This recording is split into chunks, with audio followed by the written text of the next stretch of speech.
Bismillahirrahmanirrahim. Assalamualaikum warahmatullahi wabarakatuh.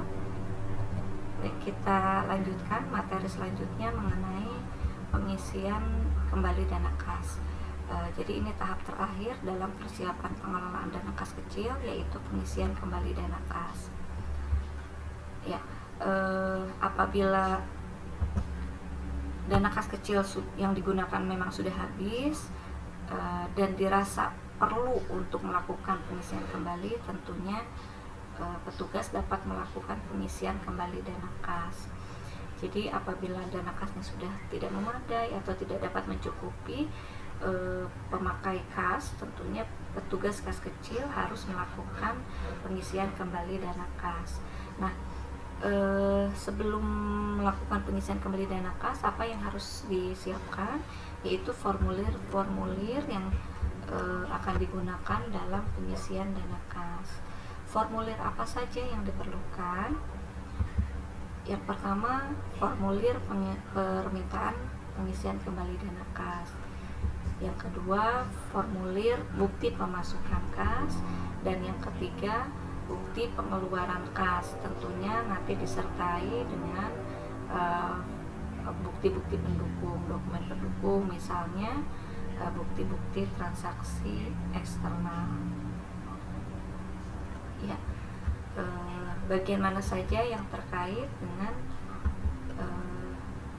pengisian kembali dana kas ini? Yang pertama, pemegang dana kas kecil. Yang kedua, bagian kasir. Dan yang ketiga, bagian akuntansi. Ya, selanjutnya bagaimana prosedur dalam pengajuan kembali atau pengisian kembali dana kas. Ya. Yang pertama, ketika melakukan pengisian kembali dana kas, petugas mengisi formulir pengajuan kas kecil yang harus ditandatangani oleh pimpinan dan nanti akan diserahkan kepada bagian keuangan atau bagian kas besar. Selanjutnya, setelah permohonan disetujui oleh bagian keuangan, petugas kas akan menerima dana dari bagian keuangan. Dana tersebut dapat berupa uang tunai atau berupa cek. Nah, apabila berupa uang tunai berarti kan tinggal diambil dan dilakukan tahap prosedur selanjutnya. Apabila berupa cek, apabila petugas kas kecil mendapatkan cek dari kas besar, maka petugas akan mencairkan cek terlebih dahulu ke bank.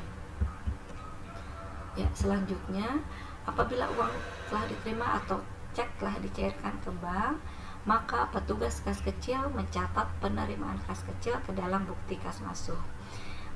Petugas akan membuat bukti penerimaan kas masuk dan ditandatangani oleh petugas kas, oleh bagian keuangan dan bagian pimpinan. Dan bukti kas masuk atau bukti penerimaan kas tersebut dilampirkan fotokopi lembar cek apabila menggunakan dana tersebut cair dari pencairan cek.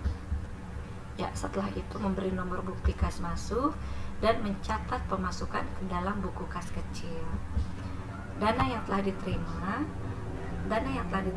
akan disimpan dalam petty cash box. Jadi brankas kecil untuk menyimpan uang sama seperti layaknya brankas menggunakan kuncinya akan menggunakan kode tertentu sebagai kunci pengamanan petty cash atau box tersebut.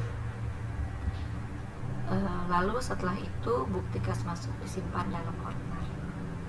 Demikian tadi prosedur dalam pengisian kembali dana kas kecil. Semoga penjelasan dari saya dipahami dan nanti akan kita bahas tahap selanjutnya masih dalam pengelolaan dana kas kecil. Terima kasih. Wassalamualaikum warahmatullahi wabarakatuh.